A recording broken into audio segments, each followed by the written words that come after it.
Hello and welcome to Landscape Photography World, the podcast for everyone passionate about landscape photography.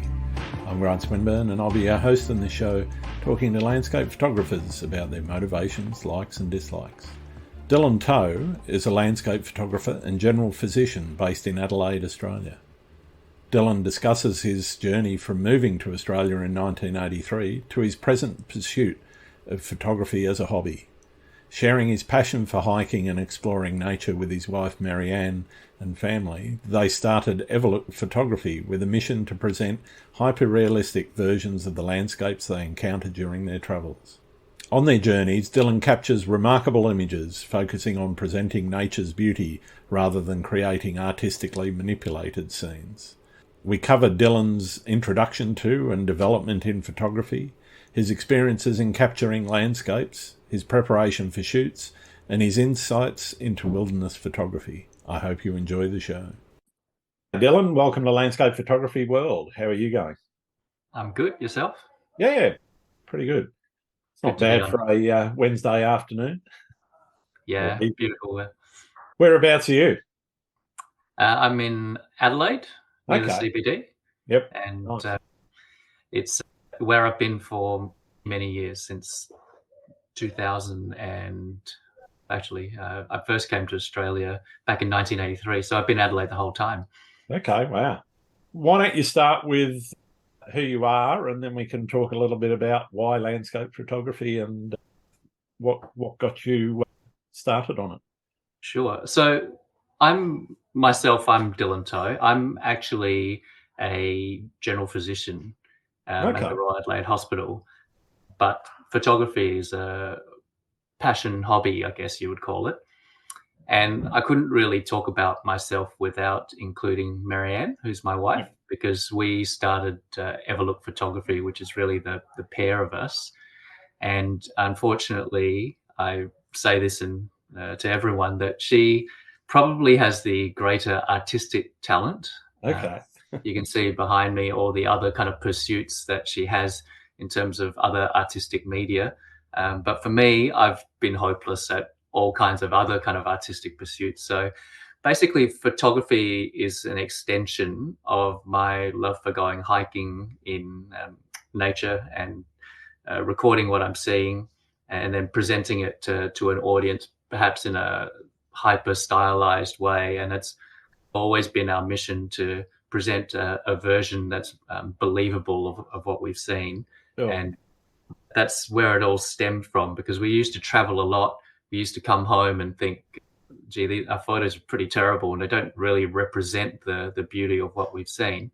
And so from way back as far as about 2006 or so, we started trying to work on our photographic skills to try and maximize the impact and the value of the images we were taking. And at the time, it was about when we transitioned into digital media, and that helped no end with the ability to post-process afterwards, to bring a vision that you have in your mind and your experience to life on the screen. And then ultimately, if it makes it to print, that's even better, but that's the vast minority of our pictures, unfortunately. Okay. And so with time, I guess the other thing that Everlook Photography got known for was around 2011, our first child arrived. That was Charlotte. And in 2014, our second child, Jamie. And part of our mission statement then was to involve the kids with our adventures. And I guess we became known for how to combine landscape photography with a family holiday. Yeah, and right. That's a consistently evolving type of pursuit, because the kids are now becoming more independent and they're actually more able to join us in longer adventures. For instance, we did our first overnight hike in New Zealand recently.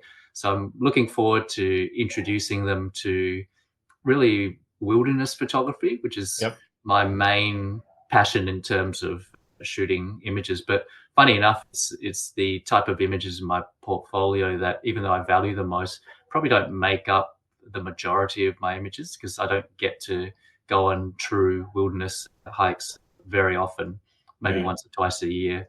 But that's certainly the most that I value in terms of the images I've taken. And I've intentionally left photography as a hobby or a pursuit, because in that way, I feel as though I'm not pressured to do anything that I personally don't enjoy about photography. Yep. And the great thing about having medicine as a career is that it certainly helps fund the Yeah. expeditions and so forth. And also, I have to have a shout out to Nissi, and I guess you could call that a disclaimer. I've been working with Nissi filters since about 2015 because they saw I was doing a lot of long exposures, and it's been a good partnership ever since, where I do some things for them and I scratch their back, they scratch mine, and replace any filters that I have lost. And as a worldwide ambassador, I'm more than happy to promote the high quality products that they have. Yeah. Nice. So all up, yeah, I feel very free in my photography these days because I'm not constrained with having to think about how I'm going to earn money from the images I take. And so there's no influence on that side of things as to how I actually go around shooting, or even pressure to shoot. So how does it fit into your life? Obviously, being in medicine, that's quite a stressful in some cases, but it's usually a high pressure and long hours sort of career. How do you fit in photography in around that?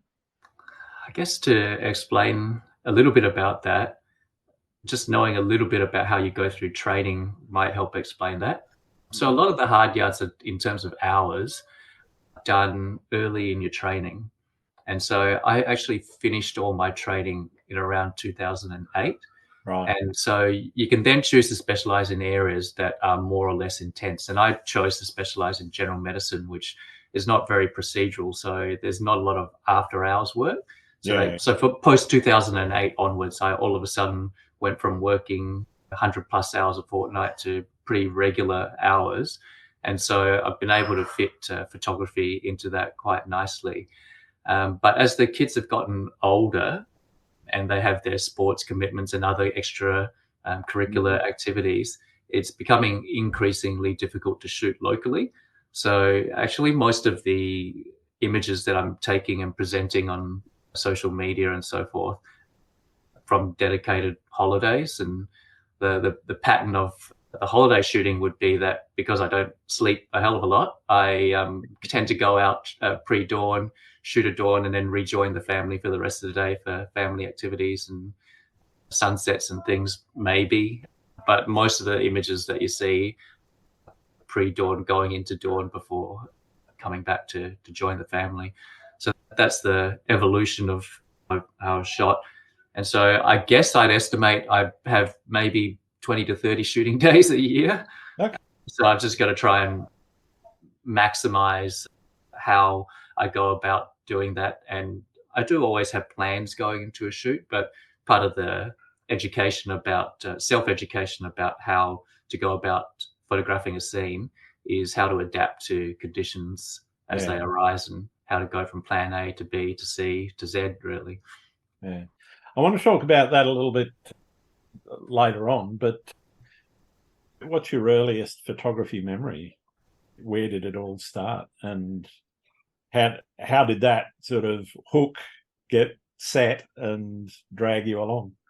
So I guess in terms of trying to take it seriously, I reckon the earliest time that I can remember actually being dedicated to concentrate on producing quality images, probably around about 2008. So Okay. Marianne and I got married in 2007, and we weren't particularly happy with the honeymoon images that we came back from, because we actually went to Peru, did the Inca Trail, went to Torres del Paine, and really didn't get any decent images out of that. So following that, we made a much more concerted effort to be involved with teaching ourselves not only field techniques, but also post-processing techniques. And I'm very grateful to the Flickr community initially.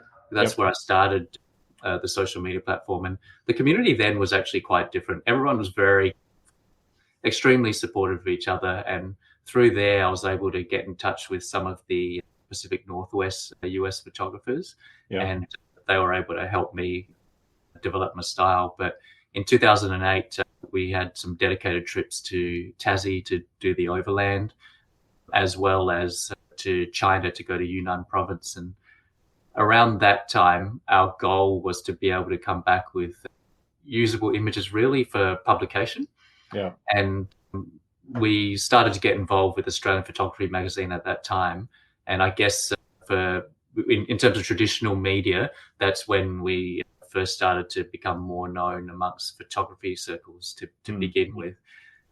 But yeah, that's the origins. But I think in terms of what really put us on the map, and my fondest initial memories would have been our 2010 trip, where both of us had long service leave, and we basically took a 3-month holiday to go traveling to 5 weeks in Iceland, 3 weeks in Scotland, and 3 weeks in Nepal. Yeah. And I don't know if you remember back then, but social media was not algorithm based. It was organically reached. Yeah. What people put up was what you saw. Yeah. That's right. Yeah. And you followed someone, you saw what they put up. Yeah, that's right. And at that time, we were lucky to be one of the early adopters of Facebook and Instagram as a platform for landscape photography.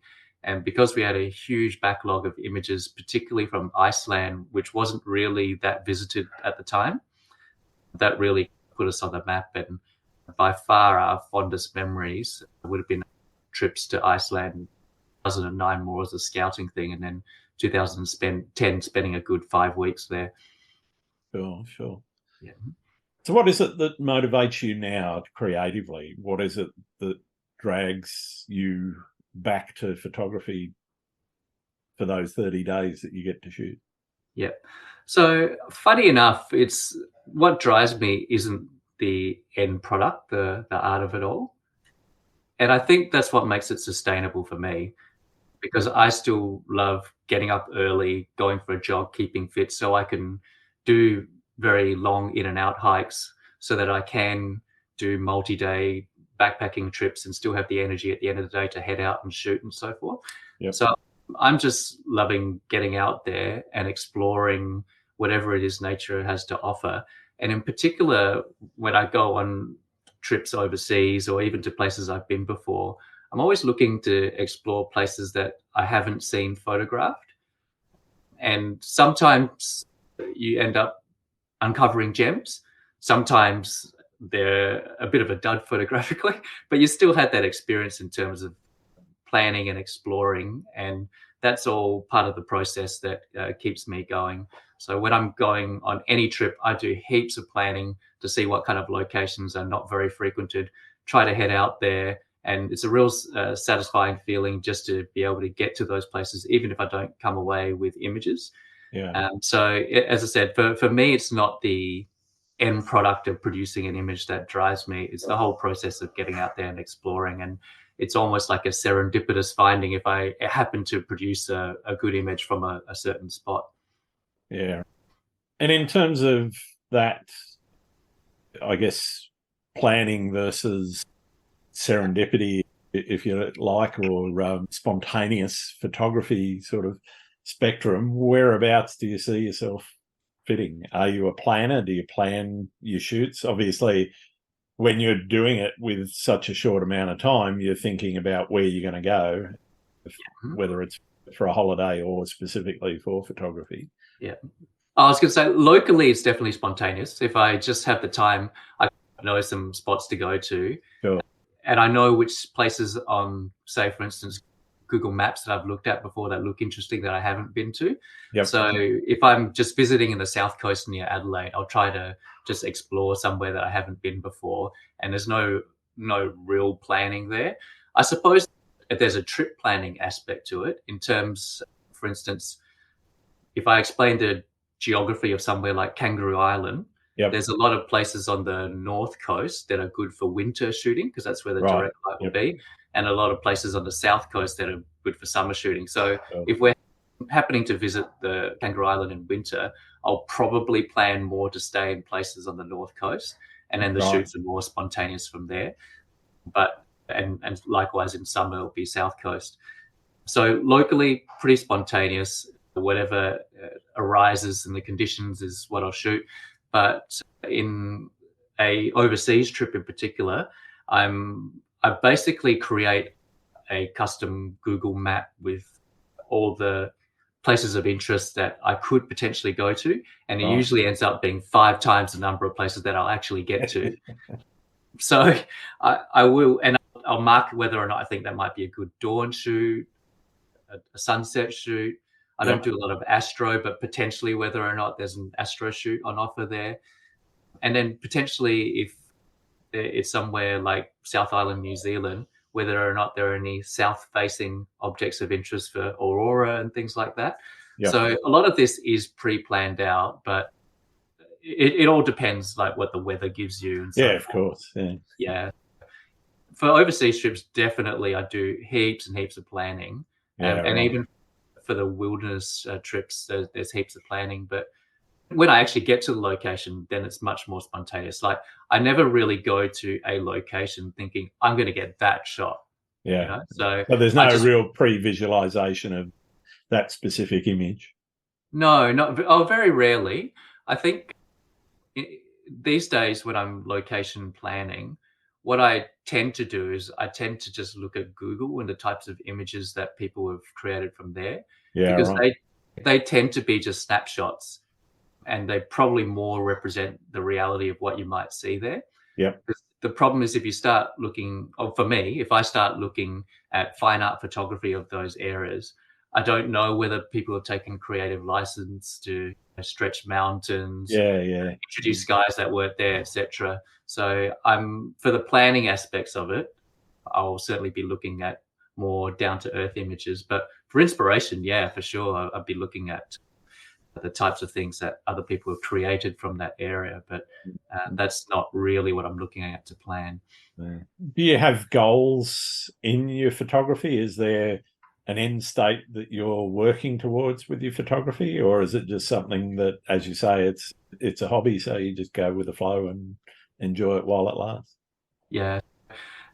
I think if I can maintain the interest and my body to be able to keep doing these hiking trips and to do the long in-outs in the morning, rejoin the family, that'll do me essentially.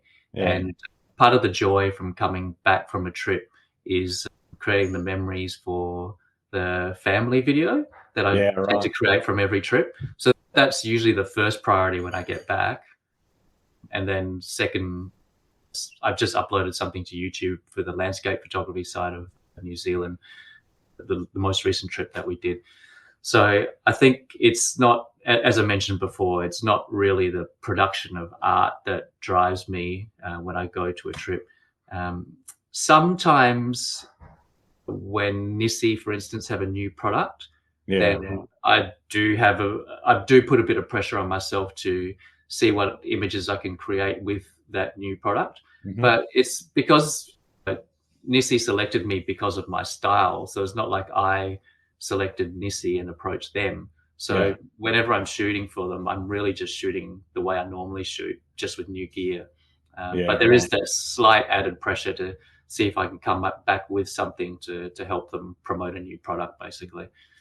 I sometimes ask about that in terms of the inspiration to be creative and experiment with new ideas and techniques.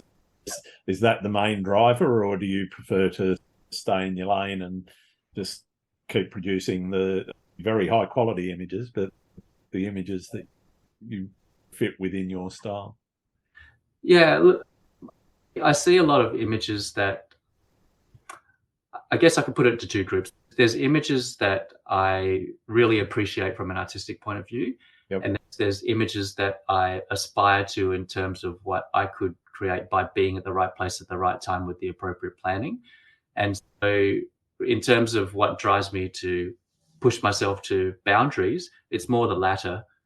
So I'm not really looking to create dramatic images, for instance, using focal distance blending and so forth, focal length blending and so forth, which creates really amazing images and so forth, or time blended images with daytime, nighttime blends and so forth. Yeah. They all look stunning, but they're not really things that I look to create.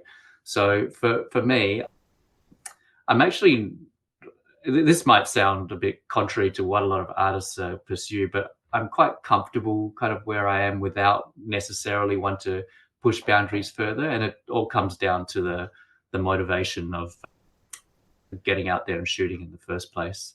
It's just about seeing and experiencing new places, or the same places in new conditions. Yeah. How would you, if somebody asked you and they hadn't seen your work, how would you describe your style?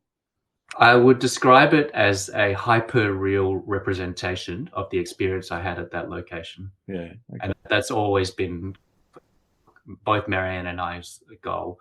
So what we want to do is we want to present something that's believable but accentuated, and something that could actually happen. And if we, on the rare occasion that we do take a bit more creative license, then I usually spell that out in the description. Yeah, like right.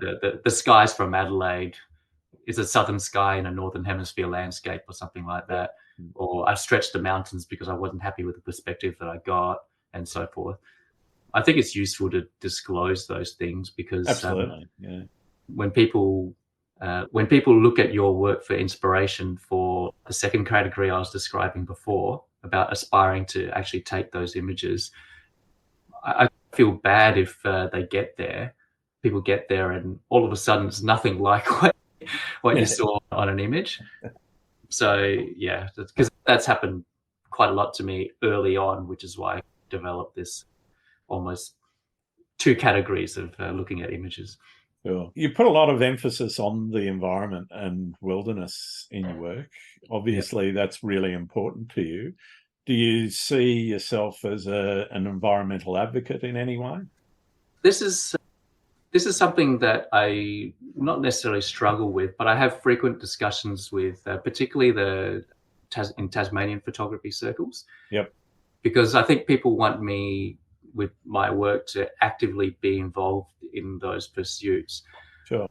But it's not within my nature to do that. Like I'm hoping that by just presenting the environment as it is, it will inspire people to take an interest in the environment and to also preserve it just by seeing the natural, pristine beauty of what's out there.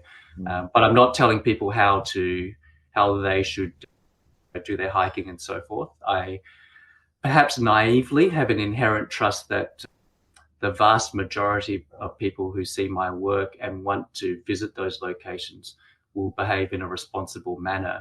And unfortunately, it's the noisy, unbehaved minority that spoil it for everyone. Yeah, very true. And the question is, how much responsibility do I take for the vast minority of people who do spoil it for everyone?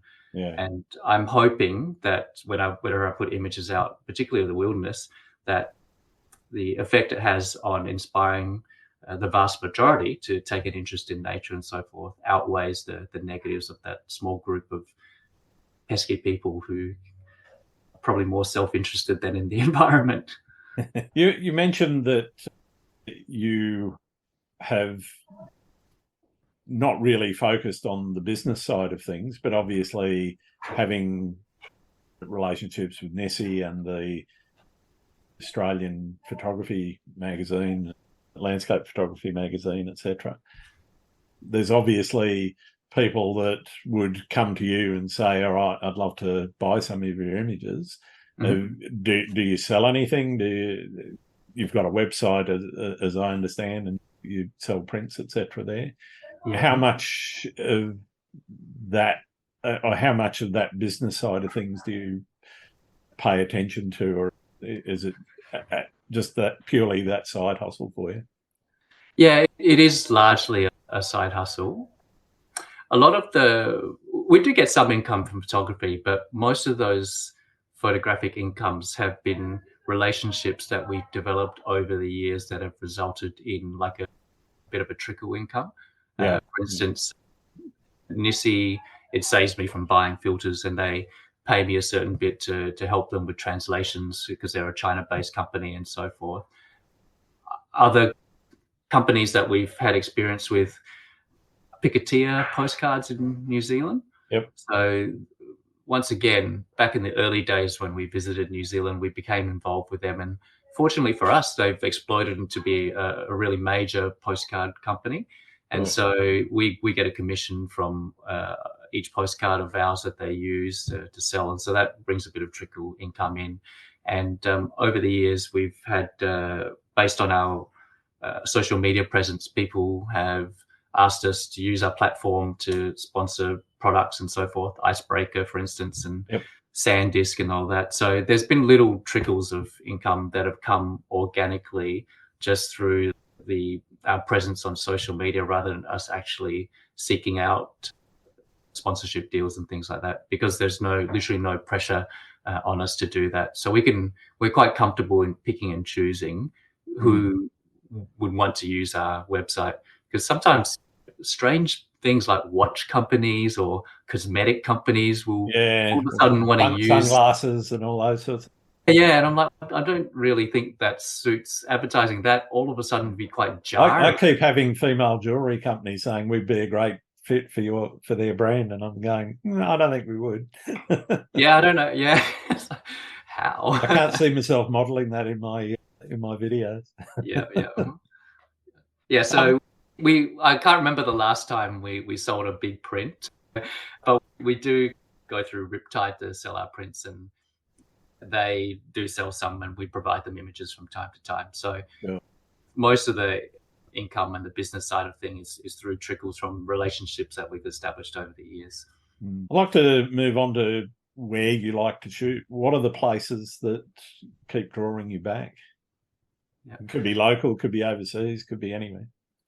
Locally, there's a lot of amazing seascapes around South Australia. Sure. Internationally, we've been to New Zealand by far the most, and we've been to the Pacific Northwest in the US.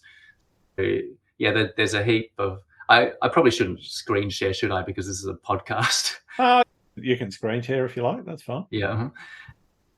But if look around the south coast of South Australia, there's a lot of hidden nooks that aren't necessarily easy to get to, and bit by bit over time, I'm starting to get to some of them.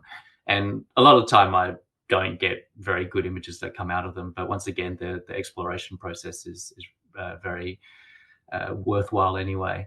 And around Kangaroo Island, haven't been for a couple of years now, but that's definitely a favourite spot to visit in South Australia, just because of its rugged coastline and wildlife and so forth. So they're definitely the local favourites.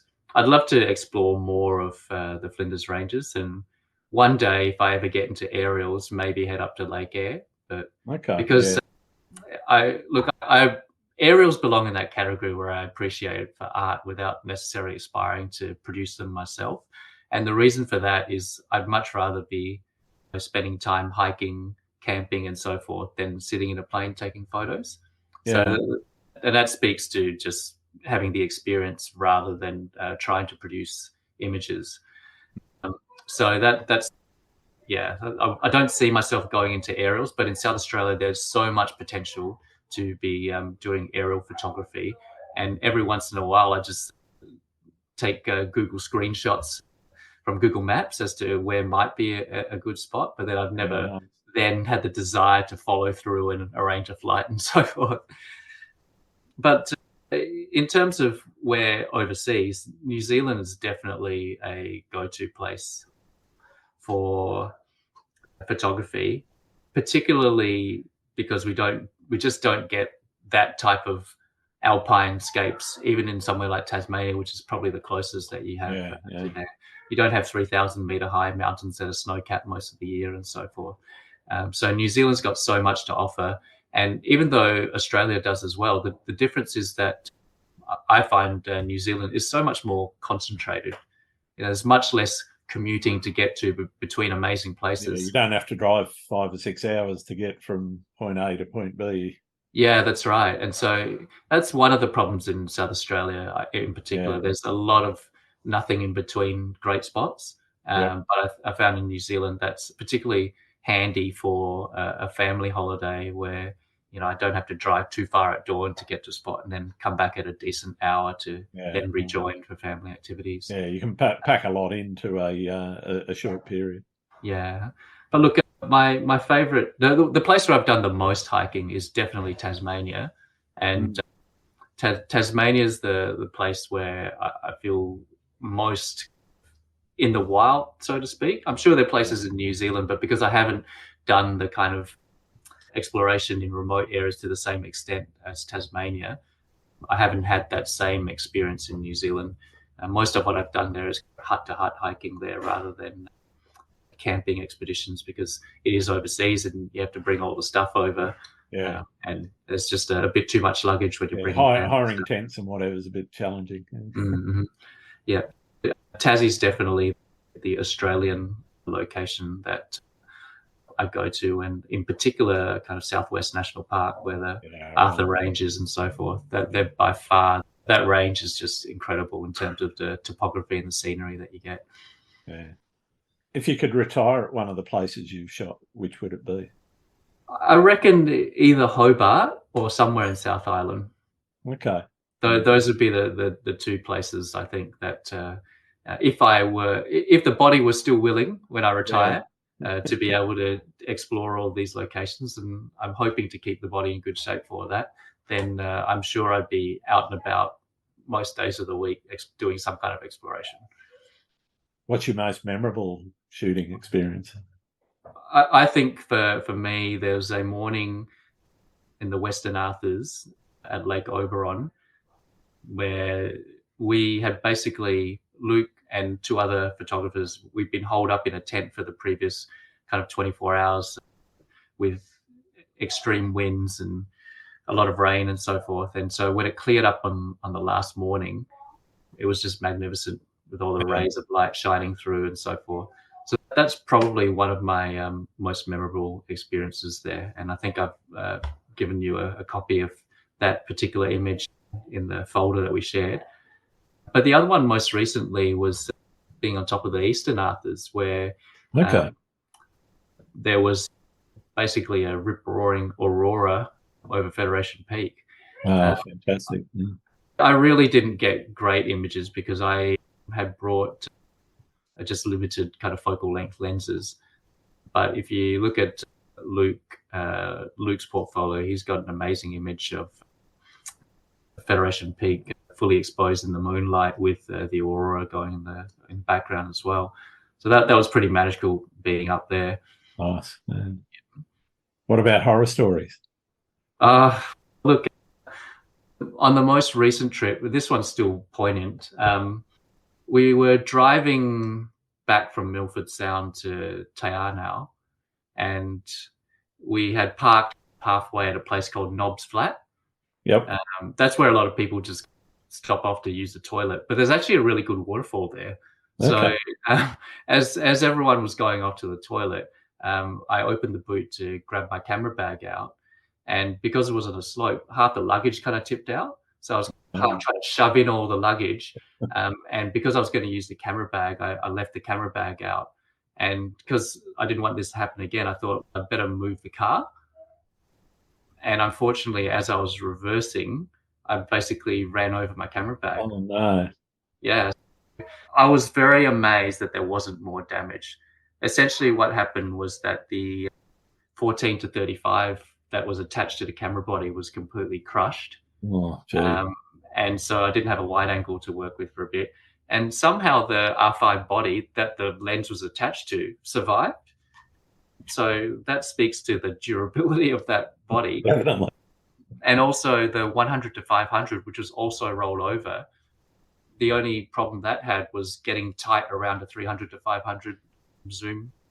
So it was pretty lucky in the end. That was the extent of the damage that was caused. But as I ran over that bag, it was like, oh God, I think I literally heard something crunch and thought, that's trouble. But I've actually had pretty good health out in the wilderness. I haven't had anything really disastrous happen in the field, apart from taking some time to work out what camp foods agree with me, and the guys that have gone hiking with me have definitely known me to have the camp runs. Yeah, those dehydrated packets are not always agreeable, even just taste-wise. No, so I've actually gone super basic, and so on all these multi-day trips now, basically all I do is I bring the freeze-dried rice and Yep. put in some chicken stock, bring some Parmesan cheese, and eat a good serving of that every night with some jerky, and that's it. It's a bit monotonous, but it's definitely better than having the runs. Yeah, definitely. That sounds like a great lesson. But what has the practice of photography taught you about nature? It's taught me that you really, particularly in harsh environments, you can't underestimate it at all. So, for instance, using the Eastern Arthurs as an example, to get in, you park at a place called Scott's Peak Dam, and you need to walk about 36 to 40 k's just to get to the base of the range. Yeah, right. And along the way, there are multiple creeks that could flood. Yep. And so you're in a bit of strife if you go in there without knowing what the weather conditions might hold, and bad weather comes in that cuts you off from your exit route.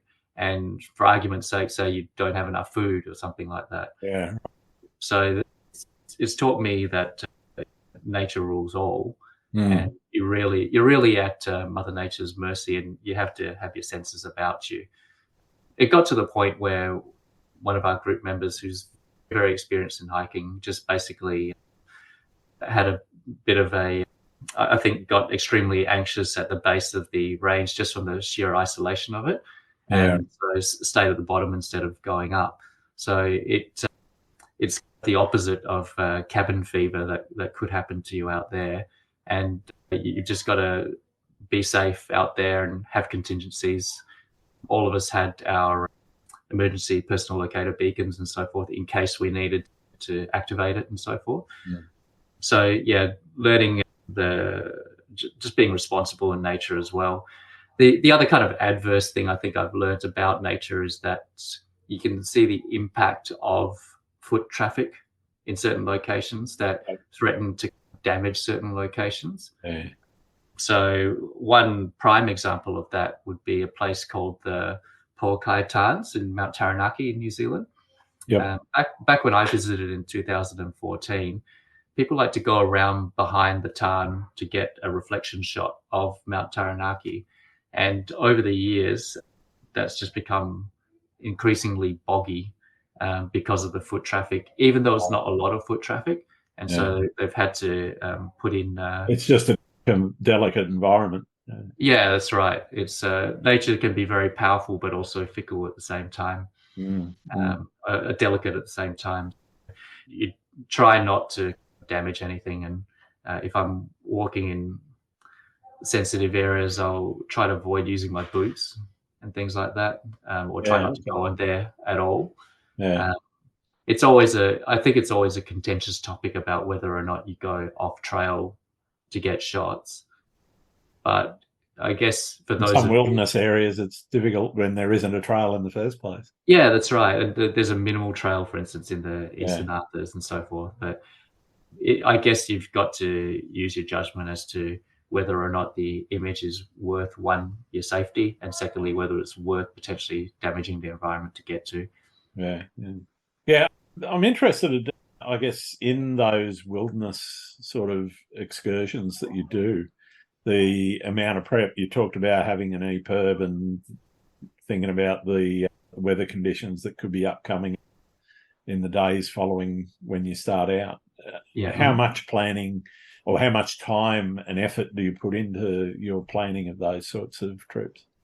I would say I'm probably moderate, because I know some people who go out there without doing a lot of planning.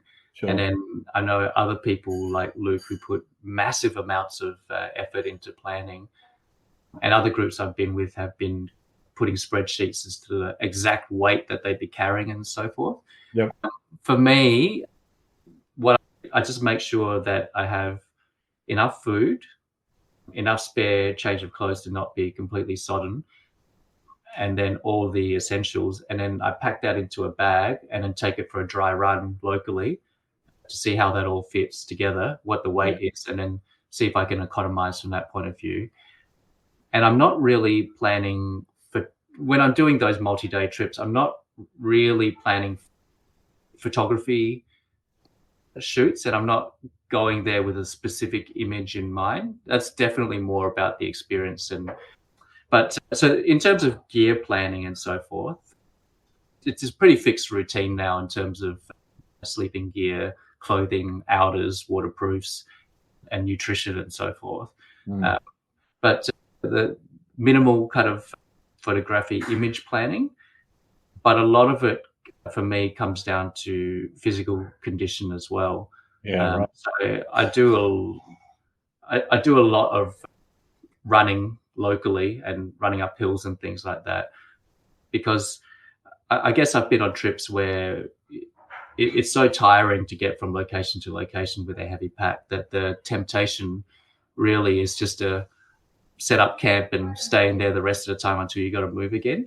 But it's nice to have the general fitness, to have the energy to then get out and shoot without forcing yourself to do. Right. And then being fresh enough so that you can make a decent fist out of shooting and have the clarity of mind to adjust to conditions and things like that.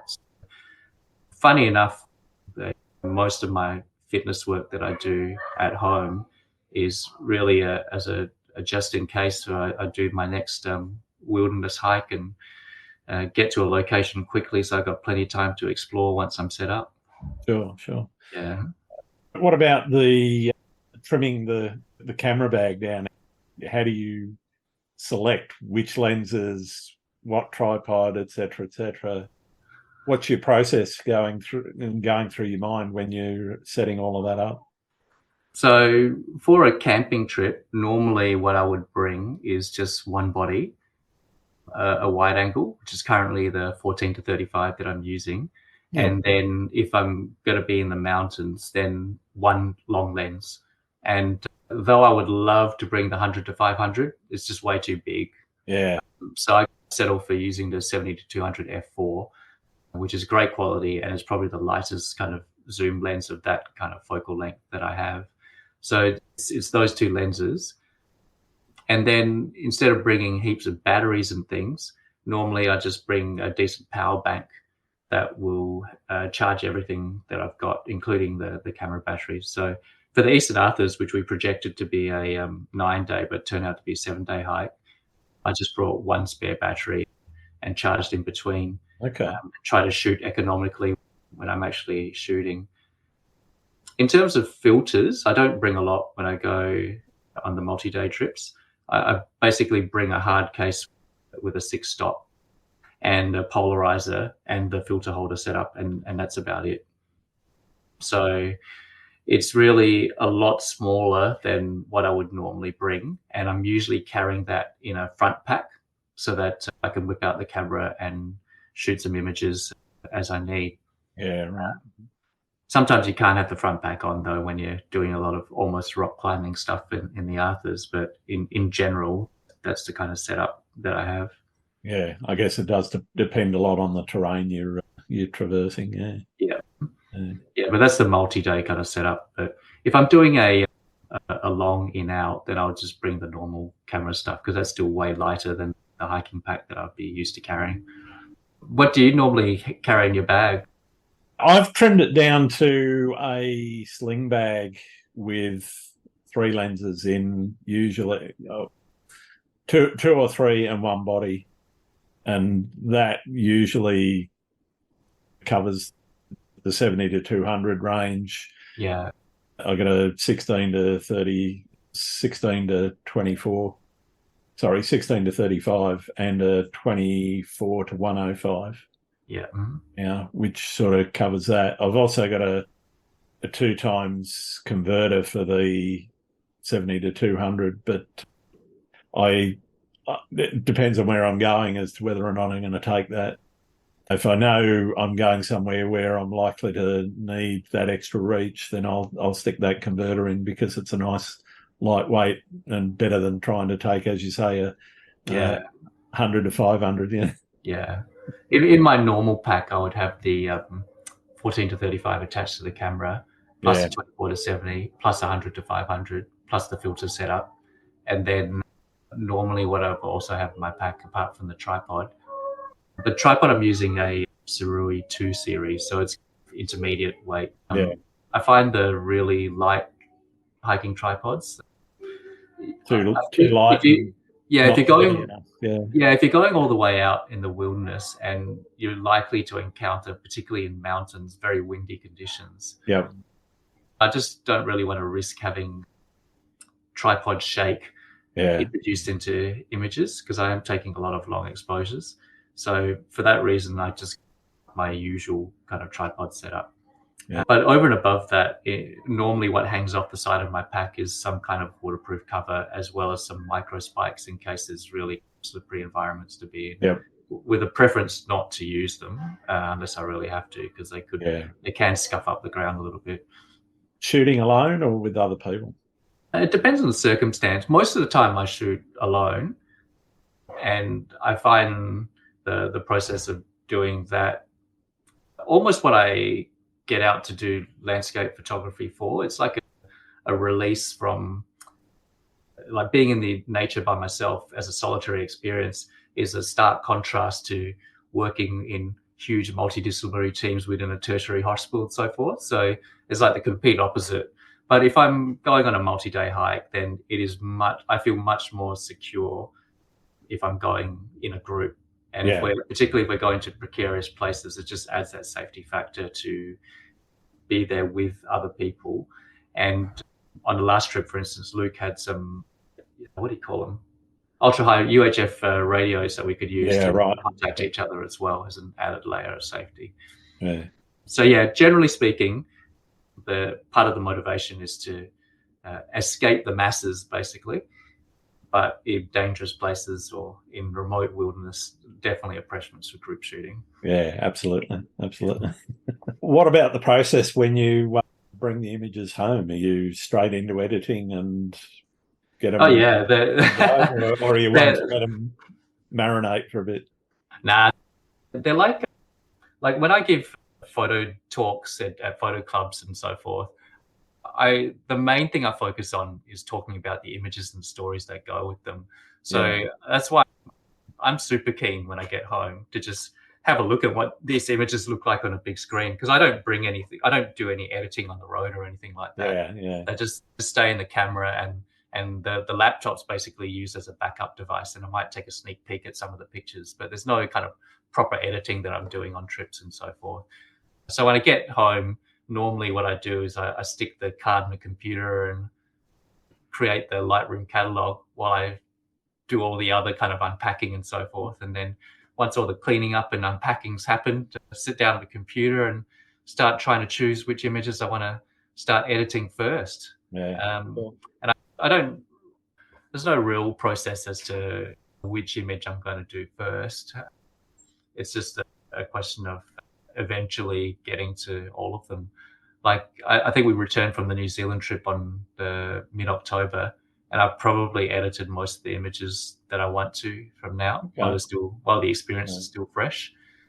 And I think doing that gives me the advantage of the immediate recall of the experience, and that kind of frames how I might edit a picture to bring in the atmosphere that I want to convey from being there, as opposed to trying to remember in the future, and then probably just the temptation to introduce more artistic elements to the image that weren't necessarily reflective of the experience there. That's one of the things I think may happen if I wait too long to start editing images. So I've been spending a lot of time editing these recent trip images, just to not to get them out, but just because I really love seeing all those memories come to life again and be immortalized in the final images. Yeah, sure. And what does the edit look like, the edit process itself? Is it long and drawn out per image, or is it short and sweet, get them up, get them sorted and go through them? Depends on how well I've done in the field. Okay. So if there's been a scene where I've captured everything as a single image, which is the goal, so that's why I use filters a lot. My goal is to be able to capture as close to a representation of how I remember the scene in a single image. So those are often the images that I'll gravitate to first, because I've got a lot of presets for common things that I do to images, that in the form of a Lightroom preset as well as Photoshop actions. And a Lightroom preset will be the first thing I go to, and then the Photoshop element will be fine-tuning things down to specific localized areas of the images that I want to affect change and so forth. So yeah, it could be anywhere from literally a 2-minute job to if something just hasn't turned out as I had hoped. And I think the most common scenarios where images haven't turned out as I've hoped, places where there are extreme colors. So if you're in a forest with extreme greens, often it will just look pretty weird on RAW to begin with. Yeah. A lot of people struggle with their greens when... Yeah, that's right. I've actually got a few actions to help me along with getting the desired result of greens, because I find I'm doing the same thing quite a bit. And the other one would be the very vibrant sunrise that you remember, but then the whole color palette and everything's completely different when you look at it on the RAW file, and it just takes a bit of work to bring that back into an image. Yeah. And naturally, the images that you've shot as exposure blends, panoramas, focus stacks, and so forth, a lot of those come in the down the track basket because it's too much work. But I always leave my panos for some reason, because some of them I'll jump straight into, but mostly I think I've probably got, I don't know, probably about 50 or 60 ones that I know would be good panoramas, but I've just never bothered to actually stitch them together and start the editing process. Especially if they're exposure blend panos. Yeah, that can. Yeah, that's one of my issues. Is I do quite a bit of exposure blending, and therefore the panos, they can be anywhere from 15 to 30, 40 images, and that just takes a lot of computing time and effort to pull it all together. It's funny getting the range when you're doing a pano, that range correct, so that each layer that you're then going to blend is a bit of a challenge too. Yeah, it's funny you mentioned that, because there are some panos I've shot from this recent trip that they're the images I haven't touched yet. So got a few panos to go from there. Do you? I'm interested actually, because it might help both of us. I'm not sure, but do you do your blends first so that you've then got a final image and then stitch the pano together, or do you stitch the panos together in their sort of multiple images? I do the blend first. Yeah, I do the blend of each individual file first, because I've found that to be much more effective personally. But... yeah, because sometimes when you stitch each exposure into separate panos and try to blend, sometimes it don't align. Yeah, it gets weird and whacked out. Yeah. That's what I found. Yeah. What do you think is the biggest challenge facing photography right now? I think the main challenge that I see for photography, once again, coming from a standpoint of not necessarily having financial interests in it, but I can see for those who use photography as a career, the challenges of advances in digital manipulation, and especially AI coming into all of this, because AI is definitely in that first basket that I recommended, that I described as in, yeah, they look like great images, but it's never something that I would aspire to create. Yeah. And I think photography, part of the reason why I got into photography was an element of authenticity to the images that you're presenting. Yep. Even though our mission statement is to create hyper real images, they are a representation of what's out there. So when fiction and reality blur in the extreme, I think that paradoxically threatens photography in terms of bringing it back into the fold of other media instead of standing on its own. Yeah. Because with all other artistic media, like what Marianne's participating with, watercolors, oils, pastels, etc.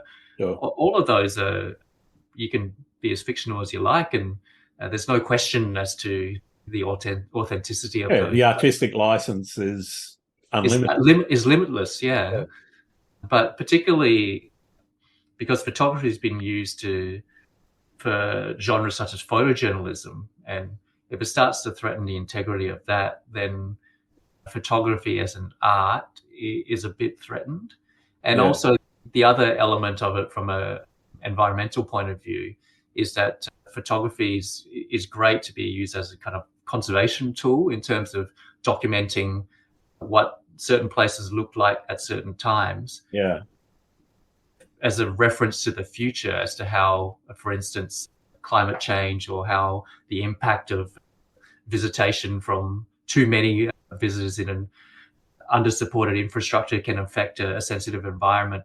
All of those kinds of aspects of conservation photography then become almost a moot point if everyone's just willy-nilly throwing AI into the scheme of things and no one knows what's real and what's not. Yeah. And so I think selling, but unfortunately, if you're using photography as a business, then somehow you've got to make money. And if the masses out there are going for beautiful AI generated images, then I don't know how to resist. It's hard to resist at least doing that as a side hustle. And there comes the conflict of when business is one of your prime objectives in photography, the conflict between doing what you love and enjoy and making it sustainable as opposed to doing what's needed for survivability in the field. Yeah. What about the future of photography? Where do you see it going? I think to some extent the photojournalistic and the authenticity element of photography, I feel it's always going to be there. It's just really how much of the market the AI side of things starts to capture. And I fear that a lot, the balance between digital manipulation and AI, things is probably starting to already favor that side of photography and the pure art photography styles as opposed to representing some kind of realism. I've seen very prominent photographers even say that realism doesn't matter to them, and to me that's like a gut punch because that's so against my own ethos of why I got into photography. And look, all power to them. They have a different vision of photography to me, and that's fine. And everyone's got to, if you're in it for a living, you've got to do what sustains yourself, both in terms of artistic fulfillment as well as financial.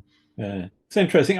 I've got a slightly different take, and I hear what you're saying, and I know some of the photographers that you're talking about in terms of steering away from reality. But I think that shift may not be sustainable for very long, because ultimately the reason people like yourself and Luke and so forth get out into the world is the experience itself. Yeah. And that in itself, I think, has inherent value, and the recording of what you're seeing in wilderness areas and what people are seeing as you said, recording a location in a point in time, that in itself is actually going to be of more value than something that's just completely made up. I genuinely hope you're right. So I reckon probably wrong. It's but, pendulum. Yeah. It's probably going to be a pendulum, isn't it? Yeah. When it swings too far and people realize that it may have swung too far, that it might hopefully go back the other way and more emphasis on photo. I'm pretty sure when you go back into the history of photography, you got people like Frank Hurley and some of the early photographers, Ansel Adams himself as well, one of the most renowned landscape photographers. He used to manipulate images, and as did Hurley and numerous other photographers out there. So it's not like this is a new thing. It's just the techniques are you press a button instead of mess around with chemicals and glass plates. Yeah. AI takes it to a whole new level, doesn't it? It does. Yeah. I think the fact that you can feed it your own images, for example, and have it give representations of actual locations to a point with whatever weird and wonderful things you've put into a text prompt probably changes it slightly, because you can imagine pretty much anything you like, whereas the Hurleys and Ansel Adams and so forth of the world had to deal with what they could capture at the time. Yeah, that's right. They still had to actually capture something. That's it. Yeah. How about creative blocks and challenges, those mental struggles that everybody has in their photography? Have you used any strategies to stay inspired and engaged, or has that inspiration and engagement always been there? It's largely always been there. But look, if I come into a block where I don't feel like processing, once again, because it's not a breadwinner, I feel like I just take a break from it and then come back to it when the inspiration's there.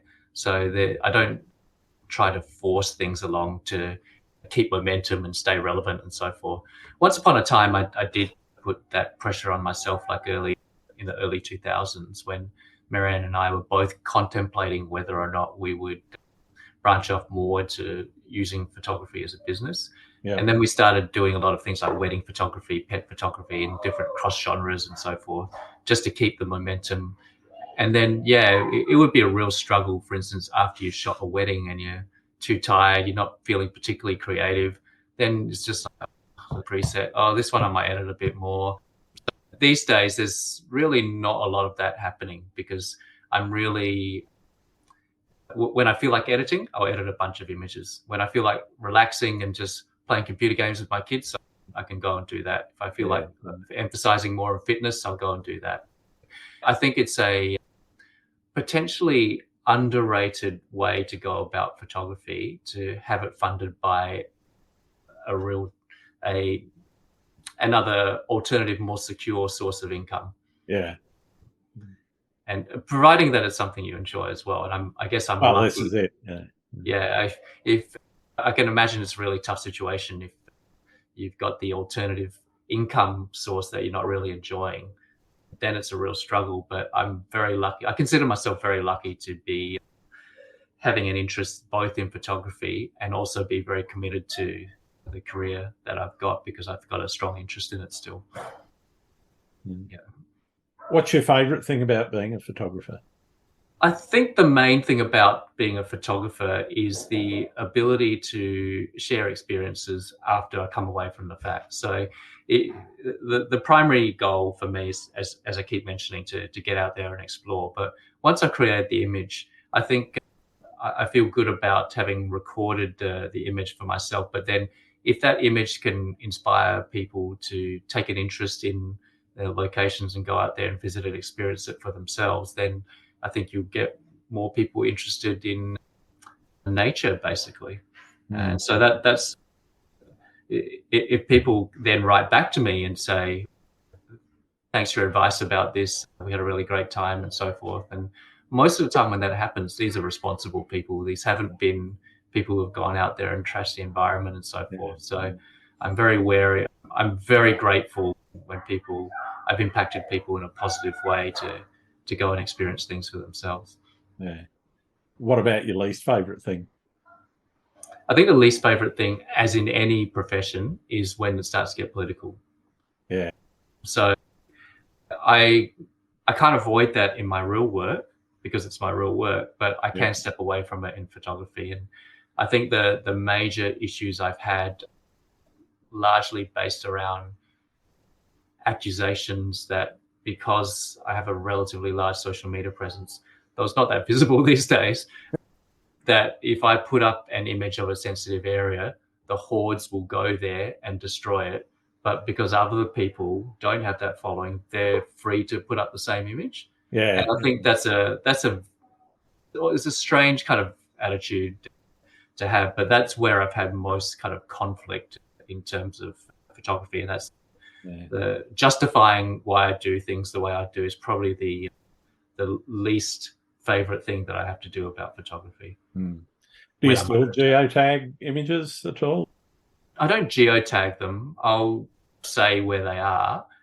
And if someone, it's really just an individual basis when people ask for specifics, whether or not I decide I'm going to. Yeah. If it's someone, if I look at their account and there's a bunch of stuff that belongs on Insta Repeat. Yep. And so forth, then I'll be like, look, part of the fun might be researching where this is, or it's in this vague area, have some fun exploring it yourself.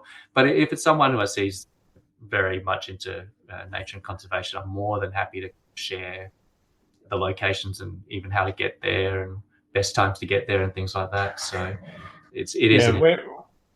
When I shoot somewhere that's sensitive, I tend not to talk too much about it unless, as you say, you look at the person's profile and you go, well, it's somebody that I know really well. It's I go, well, I'm not divulging exactly how and where I got there, but if it's a public place like a beach here in Sydney, exactly. I'm at Coleroy Beach. I don't geotag anything, so I might just put a rough location. Like I shot a fair few of Dunedin's coastlines recently, which I don't think there are a lot of images from. So I'll just location, I'll put Dunedin. So it's that kind of rough area.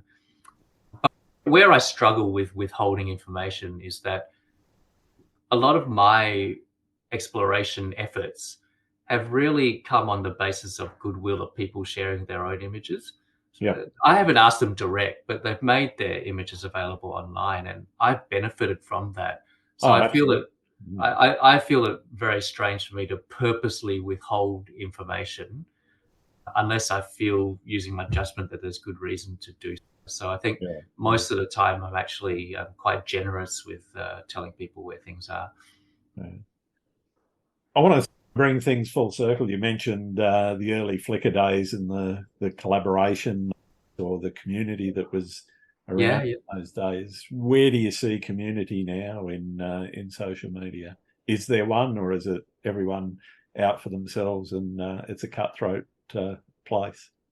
Yeah, so I think one of the problems with social media at the moment is that it's almost too broad, and you're getting too many kind of people from everywhere trying to chime in. But at the same time, the algorithms forcing you into this kind of almost echo chamber where you're not able to see out from where you're commenting. Then people, because you never met these people and you don't really deal with them consistently, you're not really that focused on, you're not that invested in their well-being, and they're not that invested in your well-being. But the last kind of good community experience I had was, I guess, back in Facebook, there was a group of the Pacific Northwest photographers who tried to get a group of fine art landscape photographers together to share their own experiences, put up images for critique and so forth, and try to support each other. And so that's the kind of environment that is very useful, particularly if you're up and coming into this field, to have people who have a shared interest and you feel invested in each other's well-being. So ironically, I think if the internet were to be able to localize people to more realistic groups where you can actually interact with each other, that may actually help develop the photographic community more. I think those places exist. They're just hard to find, and they're few and far between, where there is, as you say, that caring about each other's well-being. So there's, for instance, as well as Flickr, I joined a forum called Oz Photography Forum, and I've been on that since 2008, I think. And I still go there and share images and try to give critique and so forth. Because I used to be a part of that a long time ago, and I think that was actually where I first came across some of your work. Probably, and so I still contribute because I think I'm grateful for the role that type of forum had in my development in terms of seeing photography, what it is, and the community support that you can get from it, and so forth. I try to contribute back to anything that's helped me along in my photographic path, and Yeah, cool. I think I'm in favour of the small communities. I should go back and see if my login still works, if I can remember. But I think it expires after 90 days. So. Does it? Oh, well, it Yeah. probably won't be there then. Yeah. Never mind. All right. We'll probably have to think about wrapping up. I've got a couple of questions for you. Are there any photographers out there that you think I should be talking to? Yeah, I had a look through your podcast list of people you've spoken to, and I reckon I'm going to give a shout out to the people I've gone hiking in Tassie with, because I spent a lot of time with them. You've already spoken. Have you spoken to Luke on this podcast? Yeah, Luke and Paul I've spoken to down there. The other chap I went with on the Eastern Arthurs trip was Nathan Mattinson. Okay. Yep. I don't think he posts a lot on social media, but what he does post is very natural, very high quality work. Right. Always does well in the Natural Photography Awards run by Alex Nail. So I think he'd be worth having a chat to. And just for a change of direction type of photographer, do you know Tim Ray? Yep. Yeah, have you had him on the show at all? Or? I haven't had him on the show. He was on my list though. So yeah, so as I said, he used to come with us on these hikes to Tassie, but now through life circumstances, I think he's gone much more into aerials and is killing it, basically. Yeah, so having a chat to him about that kind of thing would be good. And from a local perspective, particularly if you wanted to talk about photography as a business, Ben Good would be a good chap to have a chat to, because I think he's using that as photography as a primary kind of breadwinner for him. Yeah. But he seems to be doing pretty well. So I hope I'm right about that. But yeah, for more of a focus on promotioning, making a business out of photography, he might be a good one to chat to. Yeah, no worries. Thank you for that. Yeah. All right, I've got my last question, and for most of my listeners, it's the most important one I ask. Yep. Do you like pineapple on pizza? I don't mind it. The kids love it. I will not throw away a pizza if pineapple's on it. Fair enough. I'm the same. I won't order it, but if it's there and I'm feeling like pizza, it goes in. Yeah, that's right. No objection to it, but not desired. Thank you very much for taking the time tonight, Dylan. It's been wonderful getting to know you a little bit better and learning more about how you do what you do. Where can people find your work? I'm on Instagram on Everlook_photography, and also on Facebook under the same handle. They're the main two places I post. If anyone still uses 500px, I'm on there as well under Dylan Toe. But we have a website, everlookphotography.com as well. So lots of places to find us if you search Everlook Photography. But yeah. Thank you, Dylan. It's been great. No problems. Thanks again for listening to Landscape Photography World. I hope you enjoyed the show, and keep listening because I'll be joined by some great guests in upcoming episodes. You can find my work in this podcast at grantswinburnphotography.com. I'm also on Vero, Twitter, YouTube, Instagram, and Facebook. I'm Grant Swinburne. Hope to see you out shooting soon.